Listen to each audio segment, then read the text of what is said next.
Hello and welcome to episode 2. In today's episode, I'll take you with me on the search for my dream farmland. We'll be traveling to northern Poland, where my brother currently lives, as I'd like to stay closer to my family. I also thought it would be a good idea to share the entire process of buying land with you, especially since, from what I hear, more and more people are considering a move to Poland. Upon arriving in Poland, I decided to stay for some time in my hometown. It had been a while since I was last here, and I really enjoyed spending time with my mother. During that time, I started actively searching the real estate market. There are many online real estate portals, but two stood out and were the ones I used the most. The first one was Autodom. I liked it because you could set alerts, which was very convenient. The second one I used was called Real Estate Online. On this portal, you can define your search criteria and switch to map view. This was especially useful when looking for land in a specific area, as I could clearly see how prices changed the further away I searched from cities. I didn't have very strict requirements in mind. With the budget I had, I knew I would have to compromise. Ideally, I wanted the land to be within a 2-hour drive from my brother.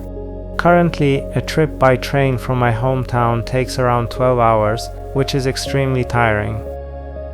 Eventually, after what felt like forever, I found an offer that really caught my attention.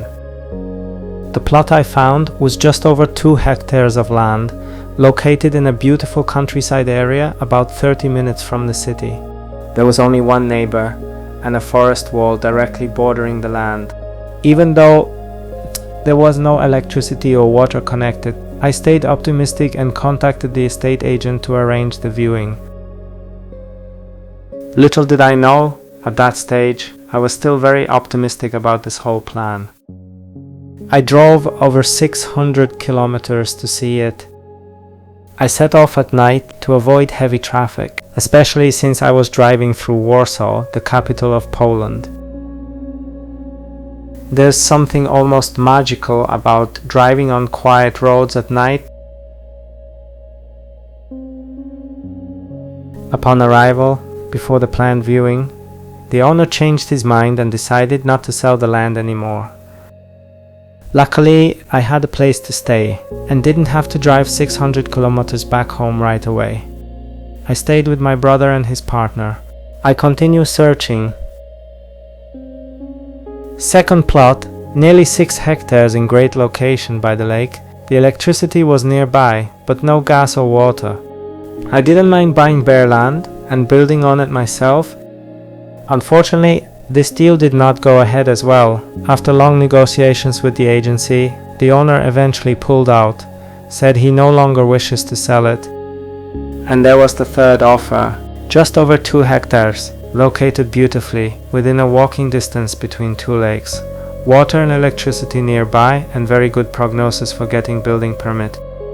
In order to avoid a similar disappointment, this time I hired a solicitor to help with the transaction. We exchanged legally binding agreements and I paid deposit to secure the land. I must admit I was completely sold. I had already pictured my house there and started planning everything. The idea was to live in a caravan on the land while the house was being built. Then suddenly I received a phone call from the agency. The owner had changed his mind. Again, no explanation.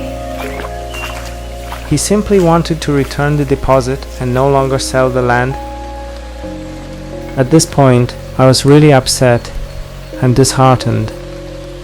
I had been so close to finally getting the land, but once again it fell through. I started asking myself questions. What was really going on? Were people listing their land just to test the market, or was there something else behind it? My guess was high inflation rates. Maybe in their eyes owning a land felt like a safer investment than cash. Eventually, full of disappointment, I went back home.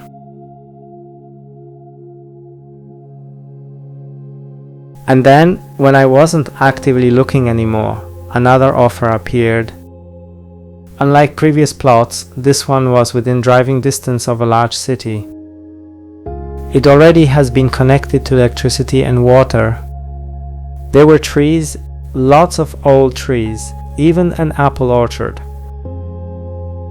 Moreover, 2 fish ponds connected with a causeway.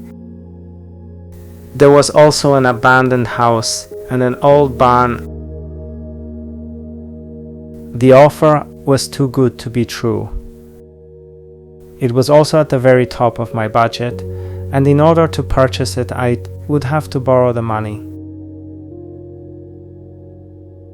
Eventually, I contacted the agency and agreed to buy it before even seeing it in person. I know that it may sound a bit crazy, but after all that disappointment that I have been through, I was really determined.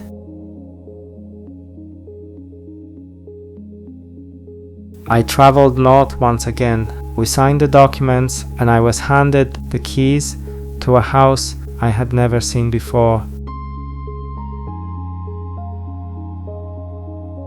And now you can enjoy visiting the property with me for the first time.